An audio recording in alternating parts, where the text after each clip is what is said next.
दोस्तों बजट 2025 जो 1 फरवरी को आने वाला है उसकी 3 बड़ी अपडेट मैं आपको एडवांस में बताने वाला हूं विद रीजन कि उसके अंदर क्या आने वाला है। वीडियो को आखिर तक जरूर देखिएगा और जब बजट आएगा एक बार कंपेयर भी कर लीजिएगा। दोस्तों बजट 2025 जो है ना वो 1 फरवरी 2025 को मैडम जी करेंगी डीटीसी कोर्स 2025 के साथ, जैसा कि चल ही रहा है आजकल, पता है आपको डीटीसी के बारे में। अब थोड़ा सा बता दो इसमें प्रपोजल क्या है। 3 प्रपोजल गए हैं जो मेरी नॉलेज में है और मैं आपको आज एनालाइज करके बताऊंगा। थोड़ा सा अपडेट दे दूं, जो बजट होता है ना एडवांस में आता है यानी कि जो बजट फरवरी 25 में आएगा वो आएगा फाइनेंशियल ईयर 25-26 के लिए। फाइनेंशियल ईयर 25-26 के लिए जो आप इनकम कमाओगे, टीडीएस कटना कुछ करना है, इसकी आइडिया भरोगे आप 31 जुलाई 2026 को, उसमें टैक्स जमा करोगे तो एडवांस में आपको पता चलेगा।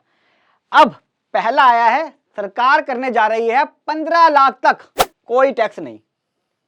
प्रपोजल जा चुका है, ये बात सच है। सरकार मानती है कि जो 15 लाख रुपए कमा रहे हैं उनकी इनकम को टैक्स 0 कर दिया जाए ताकि उनकी कंजम्पशन बढ़े और जीडीपी थोड़ी सी अच्छी हो, लोगों के पास अच्छा सरप्लस आए। अच्छा इनिशिएटिव है, लेकिन मेरा मानना कुछ और है। क्या है? अभी आपका 7 लाख तक कोई टैक्स नहीं है, तो जो 15 लाख तक की इनकम एग्जम्प्ट होने की बात कर रही है, इनकम एग्जम्प्ट नहीं होगी दोस्तों। इनकम में आपको रिबेट मिलेगा। सरकार कभी भी इनकम माफ नहीं करती है, सरकार को नुकसान होता है। पहले रिबेट 7 लाख तक थी और टैक्स माफ 3 लाख तक था। अब क्या होगा, उस रिबेट को बढ़ा के 7 से 15 करने की बात होगी, ये फाइनल है। फिर भी मैं मानता हूं अच्छा है, 15 लाख तक अगर टैक्स नहीं लगता तो बहुत ही बड़ी खुशखबरी है इंडियन टैक्स पेयर के लिए। लेकिन मैं मैडम जी को थोड़ा सा जानता हूं, पर्सनली तो नहीं, लेकिन जो मैं जानता हूं इंडियन टैक्सेशन को, इतना बड़ा स्टेप लेना बड़ा मुश्किल है। तो मेरा मानना है सरकार क्या करेगी, 15 लाख तक तो करेगी, या तो 7 से 10 लाख कर देगी पहला स्टेप कि 10 लाख तक कोई टैक्स नहीं है। दूसरा 15 लाख तक भी करेगी तो कहेगी 25,000 की रिबेट तुम आपको दे ही रहे थे, 25,000 की रिबेट हम आपको और दे रहे हैं, 15 लाख तक 50,000 की रिबेट ले लीजिए और जो 15 लाख भी आपका टैक्स बनता हो, 1 लाख 1.25 लाख, उसमें से 50,000 और माइनस कर देते हैं, बचा हुआ टैक्स पे कर दीजिए। यानी कि रिबेट का अमाउंट बढ़ा देगी। जैसे सैलरी वालों के लिए बढ़ाया था, 25,000 से 50,000 कर दिया, 50,000 से 75,000 कर दिया। हुआ है कि नहीं हुआ है? तो ऐसे ही बढ़ जाएगा। पर फिर भी बहुत अच्छा इनिशिएटिव है। मैं मैडम जी से रिक्वेस्ट करूंगा कि 15 लाख ही रखें, 15 लाख तक किसी तरह का कोई टैक्स ना हो, रिबेट विबेट का झंझट ना पालें। रिबेट में क्या होता है, 15 लाख से 16 लाख होते ही पीछे पूरा टैक्स लग जाता है। जैसे अभी चल रहा है 7 लाख पे रिबेट, कोई टैक्स नहीं, 8 लाख की इनकम होते ही टैक्स बढ़ जाता है। तो ये गलत है। माफ कर दें इनकम, मजा तभी आएगा जब दिल से दें, दिल से खुश होकर कर दीजिए 15 लाख की इनकम माफ। दूसरा इंपॉर्टेंट, आईटीआर फाइल नहीं करनी पड़ेगी। कोई भी सैलरी पर्सन है, सैलरी वालों का फॉर्म 16 होता है, वो सैलरी आईटीआर भरते नहीं है, उन पर लगती पेनल्टियां, वो सोचते हैं टैक्स तो कट गया पूरा।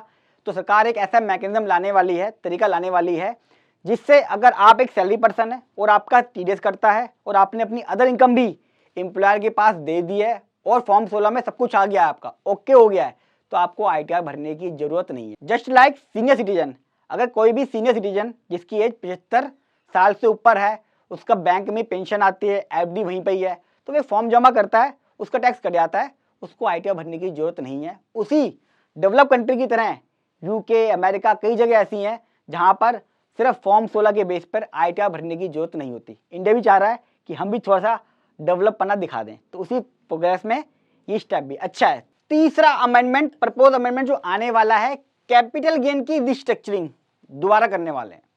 पिछले साल कैपिटल गेन को लेकर बहुत ज्यादा चेंजेस आए थे बजट में, जो बजट 2024 आया है, जो इस साल एप्लीकेबल है।